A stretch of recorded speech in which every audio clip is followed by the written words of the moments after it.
அனைவருக்கும் வணக்கம். இந்த பதிவில் எதை பற்றி பார்க்க போகிறோன்னு தெரிஞ்சுக்கிறதுக்கு முன்னாடி மறக்காமல் நம்ம சேனலை சப்ஸ்கிரைப் பண்ணிக்கோங்க. கூடவே பெல் பட்டனையும் கிளிக் பண்ணிவிட்டு ஆளுங்கிற ஆப்ஷனை கொடுத்துட்டிங்கன்னா நான் போடுற வீடியோக்கள் எல்லாமே மிஸ் ஆகாமல் நோட்டிஃபிகேஷனில் வந்துடும். இந்த பதிவு மிக மிக முக்கிய பதிவு அப்படின்னு சொல்லாங்க. நம்மளில் நிறைய பேர்த்துக்கு ஒவ்வொரு விதமான வேண்டுதல்கள் இருக்கும்.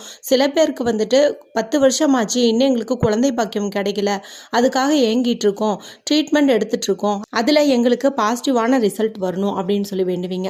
சில பேர் பார்த்தீங்கன்னா திருமணத்திற்காக பெண் தேடி அலைஞ்சிட்டே இருக்கோம், மாப்பிள்ளை தேடி அலைஞ்சிட்டே இருக்கோம், நல்ல வரன் அமைய மாட்டேங்குது அப்படின்னு சொல்லுவீங்க. சில பேர்த்துக்கு வீடு மனை வாங்கலான்னு சொல்லிட்டு நாங்களும் தேடிட்டு இருக்கோம், நல்லதாக அமைய மாட்டேங்குது. மேலும் அதுக்காக லோன் அப்ளை பண்ணியிருக்கோம், அந்த பணம் எங்களுக்கு கிடைக்கல, இன்னும் சேங்ஷன் ஆகலை, தள்ளி தள்ளி போயிட்டுருக்குது அப்படின்னு சொல்லுவீங்க. இன்னும் சில பேர்த்துக்கு அரசு உத்தியோகம் கிடைக்கணும், நல்ல கம்பெனியில் நல்ல சம்பளத்தில் வேலை கிடைக்கணும், ரொம்ப நாளாக ப்ரமோஷனுக்காக வெயிட் பண்ணிட்டு இருக்கிறேன், அந்த ப்ரமோஷன் எனக்கு கிடைக்கணும் அப்படின்னு சொல்லுவீங்க.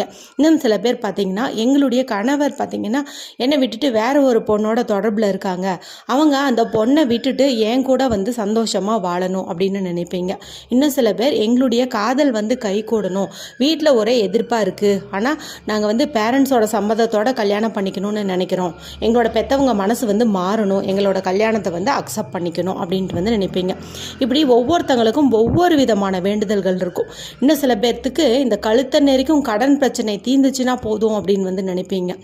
இந்த மாதிரி எந்த மாதிரி பிரச்சனையாக இருந்தாலும் சரி 11 நாட்களுக்குள்ள உங்களுடைய பிரச்சனைக்கான தீர்வு கிடைக்கணும்னு நீங்கள் நினச்சிங்கன்னா நிச்சயமாக இந்த முறையை ட்ரை பண்ணுங்கள். கண்டிப்பாக உங்களுக்கு பலன் கிடைத்தே தீரும். பல லட்சம் பேர் இதை செஞ்சு பலன் கண்டுள்ளார்கள் அப்படின்னே சொல்லலாம். அற்புதமான தாந்திரிக பரிகாரம். இதை நீங்கள் செய்யுங்க. கண்டிப்பாக உங்களுடைய பிரச்சனை எதுவாக இருந்தாலும் 11 நாட்களுக்குள்ளே சால்வ் ஆகும். இது யாரெல்லாம் செய்யலாம் அப்படின்னு பார்த்தீங்கன்னா இந்த மேலே சொன்ன கோரிக்கைகள் இருக்கிற ஆண்கள் பெண்கள் யார் வேண்டுமானாலும் செய்யலாம். இது எத்தனை நாள் செய்யணும் அப்படின்னு பார்த்தீங்கன்னா தொடர்ந்து 11 நாட்கள் செய்யற மாதிரி வரும். இந்த 11 நாட்களும் நீங்கள் வீட்டில் அசைவம் செய்யாமல் பார்த்துக்கிறது அப்படிங்கிறது ரொம்ப ரொம்ப நல்லது. அதனால் அதுக்கு தகுந்த மாதிரி நீங்கள் பார்த்து கண்ட்ரோலாக இருப்பீங்க. நான்வெஜ் சாப்பிடாமல் இருப்பேன், எனக்கு இந்த கோரிக்கைக்காக நான் என்ன வேணால் பண்ணுவேன் அப்படின்னு நினைக்கிறவங்களாம் தாராளமாக இதையை ட்ரை பண்ணணும். மேலும் பார்த்திங்கன்னா பீரியட்ஸ் டைமில் செய்யலாமான்னு கேட்டிங்கன்னா இது தொடர்ந்து 11 நாட்கள் செய்யணும் அப்படிங்கிறதுனால இப்போ பீரியட்ஸ் உங்களுக்கு நியர்பையாக வந்துடுச்சு, பக்கத்தில் வந்துடுச்சு அப்படிங்கும்போது இது முடிஞ்ச பிறகு ஒரு சனிக்கிழமை நாளோ செவ்வாய்க்கிழமை நாளோ பார்த்து இந்த பரிகாரத்தை நீங்கள் செஞ்சுக்கோங்க. உங்கள் சூழ்நிலைக்கு தகுந்த மாதிரி நீங்கள் செஞ்சுக்கோங்க. 2 நாளில் தான் நம்ம செய்யணும், ஒன்று செவ்வாய்க்கிழமை இல்லைன்னா சனிக்கிழமை. இந்த 2 நாளில் எது உங்களுக்கு வசதிப்படுதோ அந்த நாளில் நீங்கள் செய்யுங்க. அதே மாதிரி நீங்கள் இதை ஒரே நேரத்துலேயே ஃபாலோ பண்ணுங்கள். ஒரே நேரம்னு நான் சொல்கிறது டைமிங் கிடையாது. இப்போ காலையிலனா காலையிலேயே ரெகுலராக பண்ணிட்டு வாங்க, இல்லை மாலை நேரம் அப்படின்னா மாலை நேரத்தில் நீங்கள் ரெகுலராக பண்ணிட்டு வாங்க. இவ்வளவு தான் ரூல்ஸு. சரி, இப்போ என்ன பரிகாரம் அப்படின்னு பார்த்தரலாம். இந்த பரிகாரத்தை நம்ம எந்த தெய்வத்தை மனசில் நினச்சி செய்ய போகிறோம் அப்படின்னு பார்த்தீங்கன்னா மகாசக்தி பொருந்திய ஹனுமனை நினச்சி தான். எங்கெல்லாம் ராமநாமம் ஜபிக்குதோ அங்கெல்லாம் நான் இருப்பேன் அப்படின்னு சொன்னவர் தான் நம்முடைய ஹனுமான். அவருக்கு உரிய நாட்கள்னு பார்க்கும்போது சனிக்கிழமை மற்றும் செவ்வாய்க்கிழமை. அதனால தான் இந்த பரிகாரத்தை இந்த 2 நாளில் ஏதாவது ஒரு நாளில் செய்யுங்க அப்படின்னு சொல்லியிருந்தேன். இன்னும் ஒரு சின்ன குறிப்பு சொல்லணும் அப்படின்னு பார்த்தீங்கன்னா ஸ்ரீராமர் என்னை வழிபடுறவங்களை காட்டிலும் என்னுடைய பக்தனான ஹனுமனை யார் வழிபாடு செய்யறாங்களோ அவங்க எண்ணியதெல்லாம் ஈடேறும். அதாவது ஹனுமனை யார் கும்பிடுறாங்களோ அங்கே நானும் இருப்பேன் அப்படின்னு ஒரு வாக்குறுதியை கொடுத்துருக்காரு. எப்பேற்பட்ட பாக்கியம் பார்த்தீங்களா நமக்கு. அதனால நம்ம ஹனுமனுக்கு நினச்சி இந்த பரிகாரத்தை நம்ம செஞ்சோம் அப்படின்னா கண்டிப்பாக நமக்கு இருக்கக்கூடிய அத்தனை பிரச்சனைகளும் தீரும். ஹனுமனை பற்றி நான் சொல்லி நீங்கள் தெரிஞ்சுக்க வேண்டியதுன்ட்டே கிடையாது. நிறைய அவருடைய அசாத்தியமான காரியங்களை எல்லாம் நீங்கள் ராமாயணத்திலேயே படிச்சிருப்பீங்க. இப்போ நீங்கள் காலையோ மாலையோ ஏதாவது ஒரு நேரத்தில் குளித்து முடிச்சுட்டு இப்போ வீட்டில் அனுமன் வச்சுருந்தீங்கன்னா படத்தை தொடச்சி சுத்தம் பண்ணி வச்சுக்கோங்க. இல்லைன்னா ஸ்ரீராமருடைய பட்டாபிஷேகம் படம் வச்சுருந்தீங்கன்னா அதில் கண்டிப்பாக ஹனுமந்தர் இருப்பார்.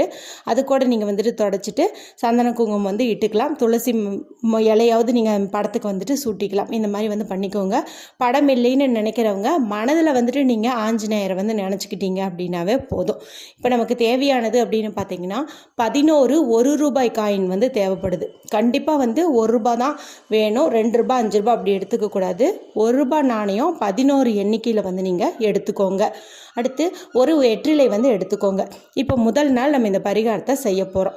நான் ஒரு வெற்றிலை வந்து நீங்கள் எடுத்துட்டு நல்லா வந்து அதை கழுவி தொடச்சி எடுத்துக்கோங்க. இதில் வந்து எந்த கோரிக்கைக்காக நீங்கள் வந்து இந்த பரிகாரம் செய்கிறீங்களோ அதை வந்துட்டு நீங்கள் எழுதுங்க.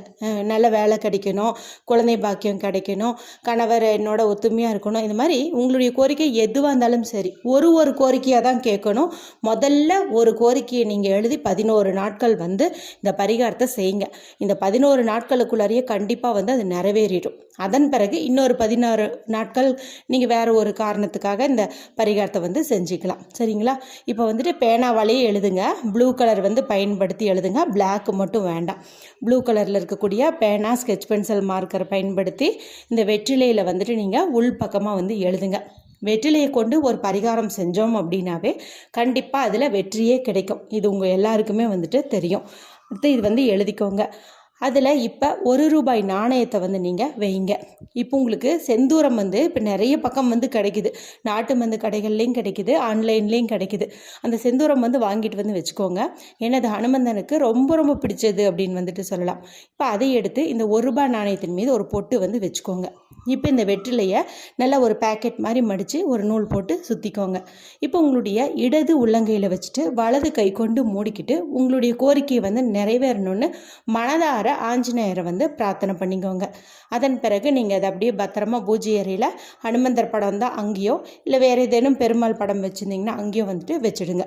மறுநாள் இதே போல் இன்னொரு வெற்றிலை வந்து எடுங்க. 11 ரூபாய் நாணயம் தனியாக எடுத்துக்க சொன்னேன் இல்லையா, அதில் ஒரு நாணயம் வந்து வச்சுட்டோம், இன்னும் 10 இருக்கும். இப்போ இன்னொரு நாணயத்தை எடுங்க. இதே போல் தொடர்ந்து ஒவ்வொரு வெற்றிலையிலையும் ஒவ்வொரு நாணயமாக வச்சு நீங்கள் பண்ணிடணும்.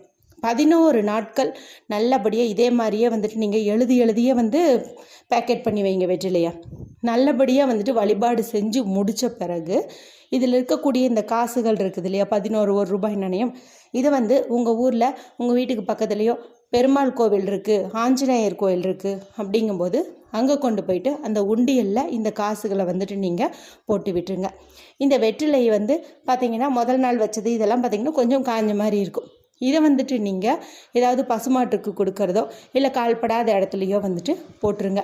இல்லைன்னா அதை நல்லா வந்து உலர வச்சு நல்லா பவுடர் மாதிரி பண்ணிவிட்டு செவ்வாய் வெள்ளி தூபம் காட்டுவீங்க இல்லையா, சாம்பிராணி தூபம், அதில் வந்துட்டு இதை நீங்கள் போட்டு வீடு முழுவதும் வந்து காட்டுங்க.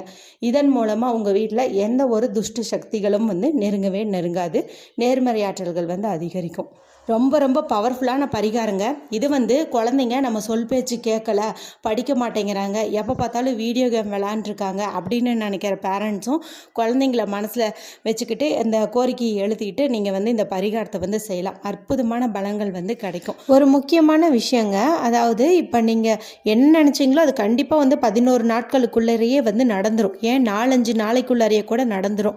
நம்மளுக்கு தான் நிறைவேறிடுச்சு அப்படின்னு சொல்லிட்டு நீங்கள் இந்த பரிகாரத்தை பாதியிலேயே வந்து நிறுத்தக்கூடாது. கண்டிப்பாக தொடர்ச்சியாக நீங்கள் 11 நாட்கள் வந்து செஞ்சு முடிச்சு விடணும். நான் மேலே சொன்ன அந்த சின்ன சின்ன ரூல்ஸை மட்டும் நீங்கள் ஞாபகம் வச்சுட்டு கண்டிப்பாக வந்துட்டு இந்த பரிகாரத்தை செய்யுங்க. நீங்கள் எண்ணியது பெரிய மலை போன்ற விஷயமா இருந்தாலும் அதை ஈஸியாக வந்துட்டு நடத்தி தரக்கூடியவர் தான் நம்முடைய ஹனுமன். அதனால் எல்லாருமே செஞ்சு பலனடைங்க. இது குறித்து உங்களுக்கு ஏதாவது சந்தேகங்கள் இருந்துச்சு அப்படின்னா மறக்காமல் எனக்கு கமெண்ட் பண்ணுங்கள். மற்றும் ஒரு பயனுள்ள பதிவில் உங்களை சந்திக்கிறேன். நன்றி, வணக்கம்.